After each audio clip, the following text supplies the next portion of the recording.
प्राचीन काल में एक ब्राह्मण रहते थे। वह बहुत ही ज़्यादा निर्धन और ना ही उन्हें कोई संतान थी। उनकी स्त्री बहुत ही मलिनता के साथ रहती और ना तो पूजा करती और ना ही किसी प्रकार के कोई अन्य काम करती। बेचारे ब्राह्मण बहुत कुछ करते परंतु उनका कोई परिणाम नहीं मिलता।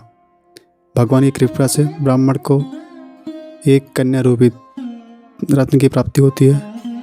कन्या बड़ी होने पर प्रातः स्नान करके विष्णु भगवान का जप करती और बृहस्पतिवार का व्रत रखती।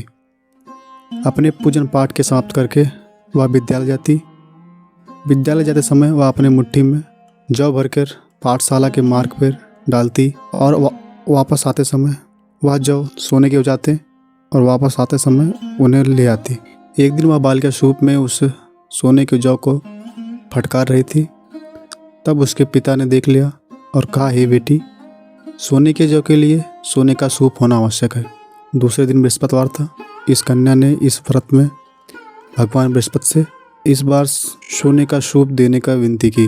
बृहस्पति ने उसकी प्रार्थना सुनकर स्वीकार कर ली। रोजाना की तरह जब वह कन्या जौ को फैलाती हुई जाती और जब वह वापस आने लगी, उसे बीन रही थी, तो बृहस्पति देव ने उसने सोने का सूप दिया।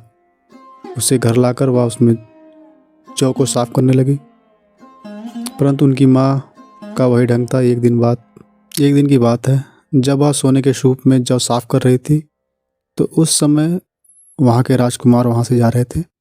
इस कन्या को देखकर उन पर वह मोहित हो गए, जिसके बाद वह राजमहल में जाकर खाना पीना छोड़कर लेट गए।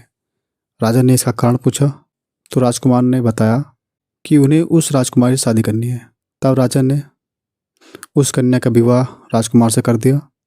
कन्या के घर से जाते ही पहले की भांति उस ब्राह्मण के घर फिर से गरीबी आ गई और भोजन के लिए लाले पड़ गए।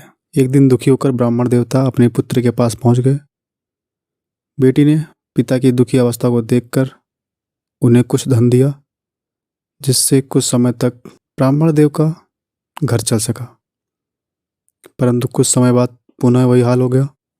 इस बार कन्या ने अपने पिता से कहा कि आप माँ को यहाँ ले आओ। कन्या ने माँ को समझाया, परंतु उनकी माँ टस से मस न हुई।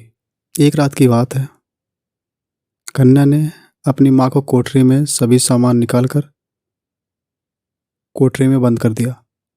प्रातःकाल उसने निकाला और स्नान कराया, पूजा पाठ करवाई। इससे वह प्रक्रिया उनकी माँ प्रतिदिन करने लगी, जिससे भगवान बृहस्पति प्रसन्न होकर उन पर अपने दया बरसाई और धनवान और पुत्रवान हो गए। और बृहस्पति के प्रभाव से इस लोक में सुख भोग कर उन्हें स्वर्ग की प्राप्ति हुई।